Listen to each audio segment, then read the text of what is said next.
Jeff Seal, and I'm the managing partner for Telecom Review.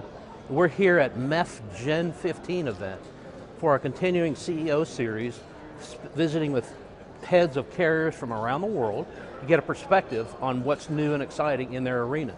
Today we're here with the CEO of PCCW Global, Marc Halbfinger. Marc, welcome. It's good to see you again, Jeff. Yeah, good to see you too. Marc, you know, PCCW is a key player in the carrier Ethernet business. Can you tell us where you are today and what your future plans are in the carrier Ethernet arena? Sure, love to. I think we've spoken a few times before that PCCW Global was one of the first CE 2.0 certified global networks. Right. And PCCW Global, again, last night we were honored to win the best global wholesale carrier network by the MEF Awards that was provided to us last night. We're very excited about that. Congratulations, by the way. Thank you very much. And the team did an outstanding job, and I want to congratulate them. We've had an opportunity, I think, over the last couple of years to build out the network sensibly. And we're headed to our next step, which is actually envisioned by the MEF structures which are articulated around the third network. And we're headed now to really an integration between software and transmission infrastructure. Our software-defined networking capability is now going to be allowing us to provision services dynamically and automatically for customers that will still avail them of QoS. Wow. So not only will a customer be able to provision virtual machine and applications dynamically on some sort of cloud, but they'll now also be able to deliver that QoS capability transmission also dynamically. And that will provide a holistic, homogeneous approach from the core of the customer's network all the way through to the cloud-based applications. And we're very excited about where that's going.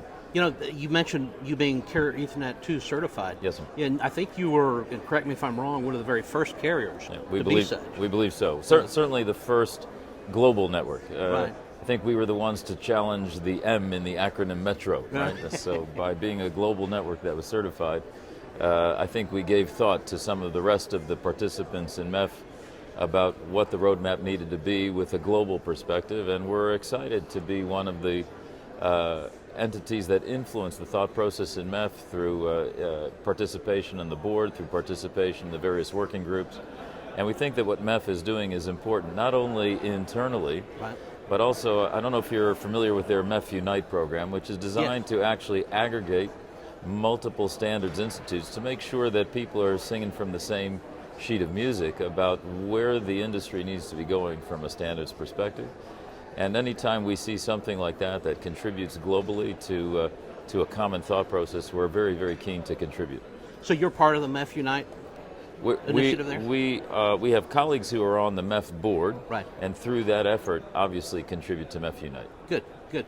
You know, being, I'll call it on the forefront of the Ethernet standards, Carrier Ethernet 2, does that help enhance your business quite a bit from the standpoint of growth of the company, but also from the standpoint of the quality of the services you deliver? First of all, our business is doing okay. Right. We've been growing. We grew again in 2015, and we're pleased with that, and we're very optimistic for the outlook in 2016 as well.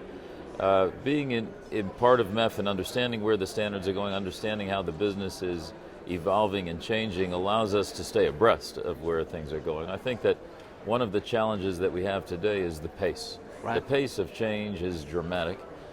Staying in sync with that pace is one of the challenges that any business has, and certainly in our industry. Definitely.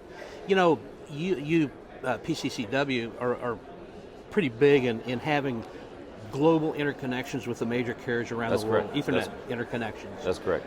Do you see that continuing, and do you see that as being a big plus on helping to grow your capabilities? Absolutely. We've always seen ourselves as a facilitator for national infrastructures to deliver cross-border interconnects for their underlying end users. We started in the MPLS NNI capability, and as Ethernet was introduced, we delivered a few flavors of that, Ethernet over MPLS, Ethernet over SDH. Right. Today we have over 150 interconnects around the world, and I don't know if we're the largest, but we do believe that is a key component of what we do tactically and strategically. Sure. We build out our core network, but we make sure that we're then interconnected in as many geographies as possible so that our customers can avail themselves of a homogeneous, seamless capability across the network. And let me just add to that. Our software design network that I spoke to at the beginning, which we're working to design automatically, we are developing that as an inter-domain capability. That means that we will want to extend that software, automated software capability to an interconnect-based environment that we have in the physical layer. So if we're able to build out APIs from our network to another network, we'll be able to create this homogeneous, seamless capability for a customer to provision themselves not just on our network, but hopefully also across to third-party networks. Sure. And I think that that's the exciting area that we're headed to in 2016. What sounds like it, and that's ongoing, yes, development-wise. Yes, it is. Yes, okay. It is. Good, good. You know, PCCW is, you're a large carrier, and you are very big from the perspective of your product set, but where do you see yourselves going for, like, in the cloud arena, the carrier arena, and the enterprise arena coming up in, say, 2016?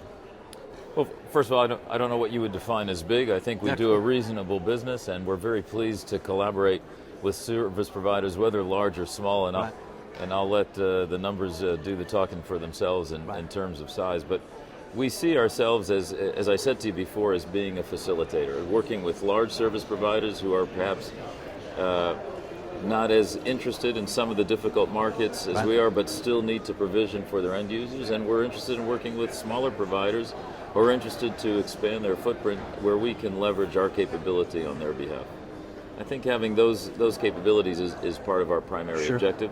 Sitting in the middle, as humbly as we possibly can, being a facilitator for service providers, whether they're large or small. You have a very large and robust network infrastructure. We're doing I'd say over 550,000 kilometers of network today around the world. Wow, that's strong. Yeah. Do you foresee any new cable initiatives that you're going to be involved with in the near term? Well, we announced last year that we're one of the leading members, we would hope, in the AAE1 consortium. That stands for Asia, Africa, Europe 1. That system is going to come live, we hope, in the fourth quarter of 2016. Right. That's a very exciting system. It's one of the first systems since CMUE 3 over 20 years ago to extend all the way from Hong Kong to France. 19 consortium members in that environment. A very good camaraderie amongst the service providers that have invested there. Fully funded, the vendors are out there building the infrastructure. We're excited, and if we're lucky, we'll be able to even move up the date of activation. Good for you, Mark. Mark, thank you so much for being here today. Thank you kindly. We appreciate your time. It's nice to be in Texas. Yeah, good to see you again. Cheers.